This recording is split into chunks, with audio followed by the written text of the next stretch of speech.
Olá, alunos e alunas do IMG, Instituto Missão Global. Bem-vindos à nossa terceira aula do módulo Panorama do Antigo Testamento, com enfoque no Pentateuco, os 5 primeiros livros escritos por este grande personagem, por este grande homem de Deus chamado Moisés. Quando nós falamos do livro do Êxodo, que estaremos analisando algumas características fundamentais deste livro, neste momento, nós percebemos que o autor do livro do Êxodo também foi Moisés. A autoria do Êxodo pertence a Moisés.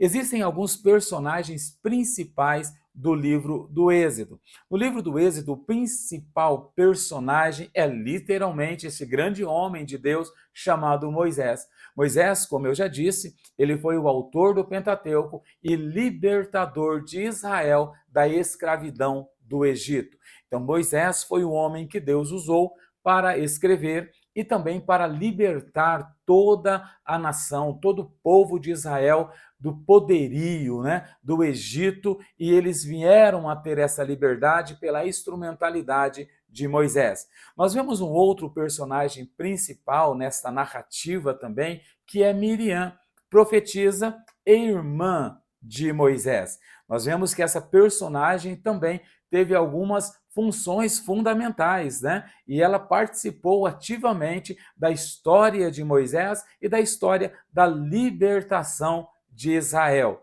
Uma outra personagem fundamental deste livro é a filha de Faraó, princesa que resgatou Moisés das águas do rio Nilo e adotou Moisés, inseriu Moisés no palácio. Essa princesa também fora usada por Deus para levar Moisés para onde se tornaria um pano de fundo, Se tornaria aí uma plataforma para projetar Moisés para a grande história e a grande obra que ele haveria de fazer.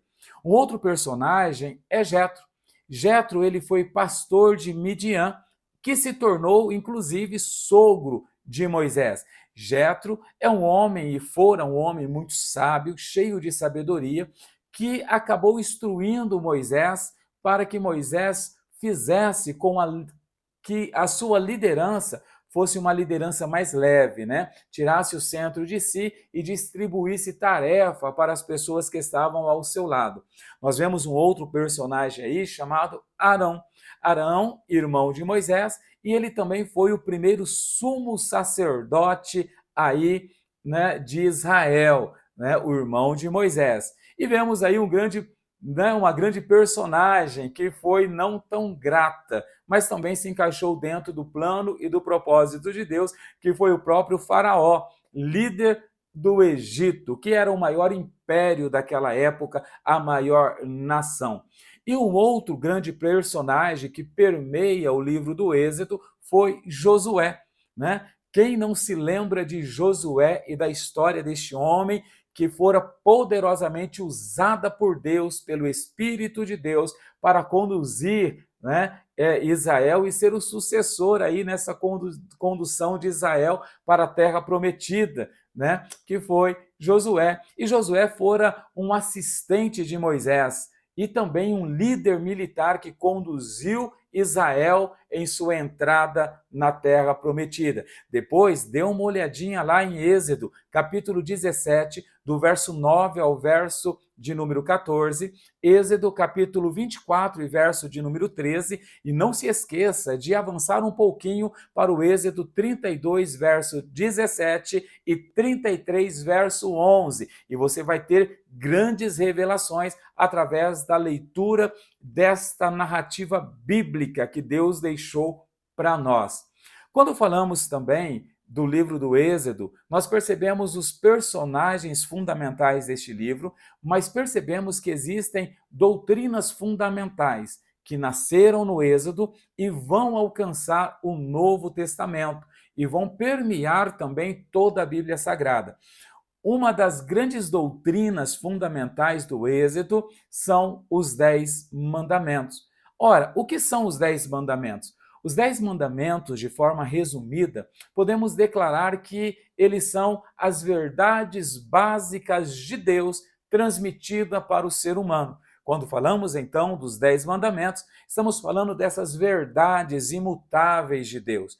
Nos 10 mandamentos, que está registrado no Êxodo, capítulo de número 20, verso de número 1 a seguir, vai dizer assim: Então falou Deus todas essas palavras, dizendo, verso 2: Eu sou o Senhor teu Deus, que te tirei da terra do Egito, da casa da escravidão. E aí Deus vem trazendo a narrativa dos 10 mandamentos, dizendo: Não terá outros deuses além de mim. Então Deus, ele ordena a Moisés e ao seu povo a não ter nenhum outro Deus, a não servir a nenhum outro Senhor além do Deus verdadeiro, Criador do céu e da terra. E este é um mandamento que inicia-se no Êxodo, mas também vai para o Novo Testamento e nos alcança, porque este mandamento de Deus, ele é imutável. Deus, ele quer que nós, como seus filhos amados, possamos servir somente a ele, adorar somente a ele, engrandecer somente a ele. Então nós, que somos filhos de Deus, nós temos um só Deus, Criador de todas as coisas. O grande eu sou, o grande é o Shaddai, o grande é o Elion. Ele é o nosso Deus soberano.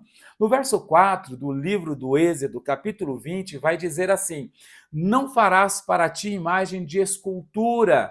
Não posso fazer imagem de escultura para que eu ore, para que eu peça alguma coisa para essas imagens. É uma determinação de Deus, porque nós temos somente um Deus e nós não vamos servir e nem nos encurvar a nenhuma imagem de escultura. É o próprio Deus dizendo: O Senhor teu Deus, o Deus zeloso, que visita a iniquidade dos pais nos filhos até a terceira e quarta geração daqueles que me odeiam.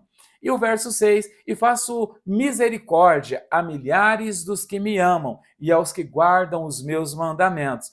Olha que coisa fantástica, olha que ação divina espetacular. Deus está dizendo que ele usa de misericórdia, que ele usa do seu amor pleno e profundo para todos aqueles que amam a Deus e guardam os seus mandamentos. Então nós temos um Deus que, além de ser soberano, criador de todas as coisas, que nos deixou ordenanças para que possamos tê-las como fundamento da nossa vida, esse Deus é um Deus misericordioso. Esse é um Deus que ele enxerga aqueles que são fiéis, que ele ama os seus filhos e usa de misericórdia para os que guardam os mandamentos de Deus. Então é de suma importância guardarmos os mandamentos de Deus e vivermos pautados por estes mandamentos, ou seja, os mandamentos divinos de Deus, começado no livro do Êxodo, também do Gênesis, deve permear, deve ser a bússola para a nossa vida,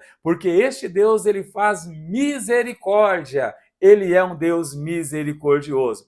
No verso 7 do Êxodo, capítulo 20, ainda diz assim: Não tomarás o nome do teu Deus em vão, porque o Senhor não terá por inocente o que tomar o seu nome sagrado em vão. Lembra-te do dia do sábado para o santificar. Verso de número 7, 6 dias trabalharás e farás toda a tua obra. Verso 10, mas no sétimo dia é o sábado do Senhor, teu Deus. Não farás nenhuma obra, nem tu, nem teu filho, nem tua filha, nem o teu servo, nem a tua serva, nem o teu animal, nem o teu estrangeiro que está dentro das tuas portas. Olha como esse Deus é maravilhoso. Este Deus que mostra, desde o Gênesis, o seu agir, o seu trabalhar. O próprio Jesus diz e declarou que o Pai trabalha até agora e eu também trabalho.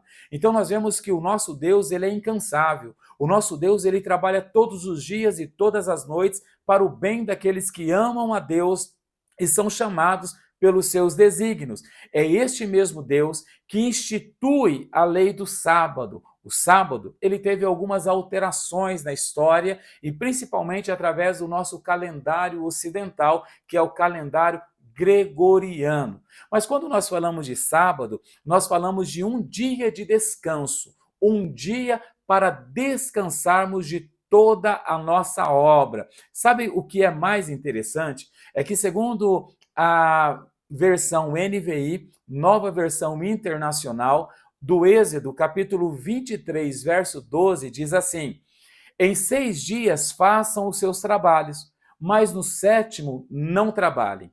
Então Deus está dizendo: olha, 6 dias vocês vão trabalhar, mas no sétimo dia vocês não vão trabalhar, porque tinha um propósito, e tem um propósito neste mandamento de Deus, para que o seu boi e o seu jumento possam descansar. Porque quando o homem trabalhava, e qual era o veículo de trabalho do homem primitivo? Eram o jumento, era o boi de carga. Então eles iam arar a terra, trabalhar a terra, transportar mantimento, transportar objetos, e eles usavam o boi, eles usavam o camelo. E é interessante que tanto o boi, tanto o jumento, tanto o camelo, que fora também usado, precisavam descansar, precisavam ter um dia de descanso. E então Deus diz: vocês vão trabalhar 6 dias, mas no sétimo vocês vão descansar, né? Porque o seu boi e o seu jumento têm que descansar, porque eles não são espíritos, né? Nós somos espirituais, mas estamos em um corpo de carne que precisa do descanso para sobreviver, para ter saúde e para ir bem. Então, olha como Deus é fantástico. Ele está preocupado com o seu descanso, com o meu descanso, com o nosso descanso. Deus, ele quer que tiramos pelo menos um dia na semana, pode ser no sábado, no domingo, na segunda-feira, mas eu tenho que ter um dia de descanso na semana para que eu possa descansar o meu corpo, a minha estrutura. E Deus não estava preocupado somente com os seus filhos, não somente com o jumento, não somente com o boi, mas ele diz ainda no verso de número 12 do Êxodo, capítulo 23, no finalzinho ele vai dizer: e o seu escravo e o seu estrangeiro renovem as suas forças. Então Deus estava preocupado também com os escravos, com os estrangeiros, né? Com os trabalhadores em geral, ainda que não os servisse, mas para que eles pudessem revigorar as suas forças, renovar as suas forças e estarem aí prontos para o trabalho. Então nós vemos que essas doutrinas, os 10 mandamentos, eles são fundamentais e eles vão desde o Antigo Testamento e vão para o Novo Testamento e estão em nossos dias atuais porque são leis imutáveis do próprio Deus. Deus não mudou. Uma outra questão que eu quero abordar junto com os irmãos é o caráter de Deus revelado no Êxodo. Caráter de Deus revelado no Êxodo. E olha, essas características do caráter de Deus revelado no Êxodo está na sua apostila em PDF. Não se esqueça de ler, viu? Que vai ser material para a prova também. Então, uma das características do caráter de Deus revelado no Êxodo é que Deus é acessível. Então, o livro do Êxodo, tanto Gênesis quanto o Êxodo, vai dizer que Deus ele é acessível. Uma outra questão é que Deus é glorioso. Então, esse livro vai trazer à tona a glória de Deus. Uma outra questão da característica, né, de Deus é que Deus é bom.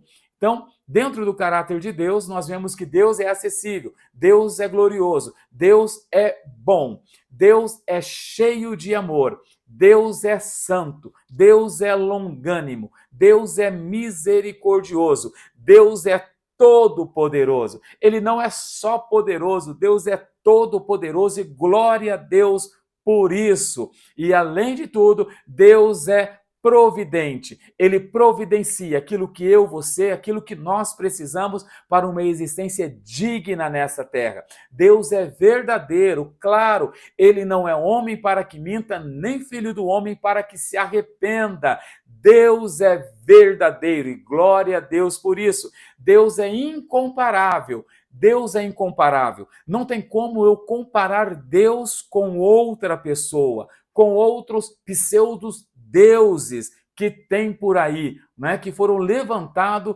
pelas mãos do homem, construído pela alucinação histérica ou neurótica do ser humano. Deus é incomparável. Não existe Deus como o nosso Deus. E uma outra característica do caráter de Deus é que Deus, ele se ira.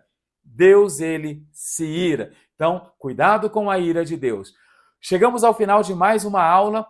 Que Deus te abençoe, te guarde, te guie e que resplandeça a graça dele, a luz dele sobre a tua vida e te dê muita paz. E não é qualquer paz, é a paz que excede todo entendimento em nome de Jesus. Deixa eu te lembrar, essa é uma aula de revisão, mas o material está em PDF na nossa apostila. Então estude a nossa apostila.